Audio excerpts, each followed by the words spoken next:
पूरे 36 साल बीत गए और हर इलेक्शन में, जब से ये बंद हुआ है तब से हर इलेक्शन में ये नेताओं का मुद्दा रहा है। यूं कहें कि ये झुंझुना रहा है नेताओं का, पब्लिक को दिखाने का कि हम इसको स्टार्ट करा देंगे। इस बार के रेल बजट में इस इंडस्ट्री को रेलवे के तहत चालू करने के लिए एक अच्छा खासा फंड का एलोकेशन मिलना चाहिए। केंद्र के बजट को लेकर सभी की अपनी अपनी उम्मीदें हैं, लेकिन रोहतास जिले में कभी एशिया का हब माने जाने वाला रोहतास उद्योग समूह जो पिछले 36 सालों से बंद पड़ा है, ऐसे में यहाँ के लोगों को खासकर डालमिया नगर के रेल कारखाने को लेकर इस बार के रेल बजट पर निगाहें टिकी है। आपन बिहार के संग देखिए यह ग्राउंड रिपोर्ट। दरअसल वर्ष 2010 में आरजेडी सुप्रीमो लालू प्रसाद यादव के रेल मंत्री रहते हुए रेलवे ने डालमिया नगर उद्योग समूह का अधिग्रहण किया था, जिसके बाद रेलवे के कपलर तथा वैगन निर्माण की योजना पर काम तो शुरू हुआ, लेकिन बजट में राशि आवंटन नहीं होने के कारण यह अधर में लटक गया। रेलवे द्वारा अधिग्रहण के 1 दशक बीत जाने के बाद भी अब तक इस कारखाने के लिए कोई ठोस कदम नहीं उठाए गए, जिससे स्थानीय लोगों में निराशा है। दरअसल रेलवे की टेंडर करने वाली कंपनी राइट्स ने यहां के स्क्रैप को हटाने का टेंडर लिया था।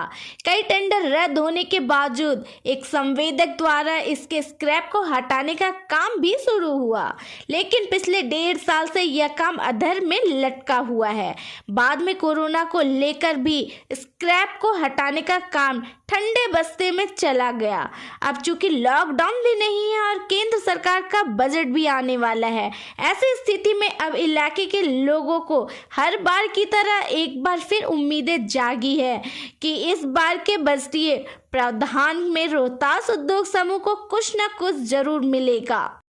रेल बजट से प्रति वर्ष हम उम्मीद करते थे, खास तौर पे डालमिया नगर उद्योग समूह जो परिसमापन के बाद रेलवे ने लिया, और यहाँ की जनता को, क्या पूरे जिले की जनता को ये उम्मीद होती थी कि हर रेल बजट में यहाँ के लिए कुछ न कुछ होगा।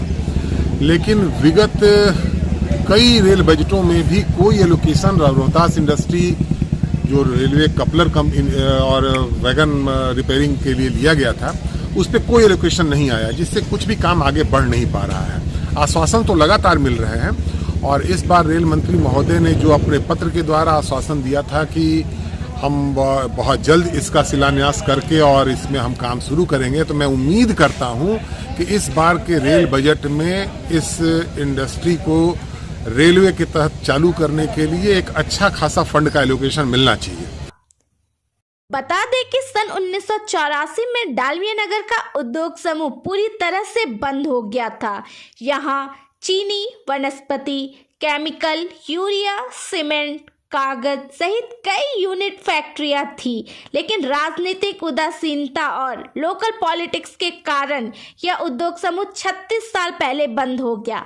स्थानीय बुद्धिजीवियों और सामाजिक कार्यकर्ताओं को इस बजट से काफी उम्मीदें हैं। पूरे 36 साल बीत गए और हर इलेक्शन में, जब से ये बंद हुआ है तब से हर इलेक्शन में ये नेताओं का मुद्दा रहा है। यूं कहें कि ये झुंझुना रहा है नेताओं का, पब्लिक को दिखाने का कि हम इसको स्टार्ट करा देंगे।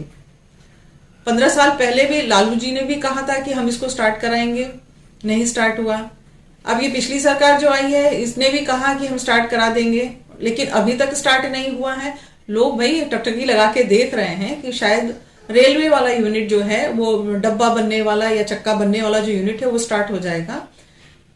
सुनने में आता है कि साफ सफाई भी हो रही है, पर धरती पे, मतलब जमीनी इस पे हमें कहीं काम, कहीं कुछ दिख नहीं रहा है, कहीं शोरगुल नहीं है आम जनता के बीच में कि हाँ इंडस्ट्री अब स्टार्ट होने वाली।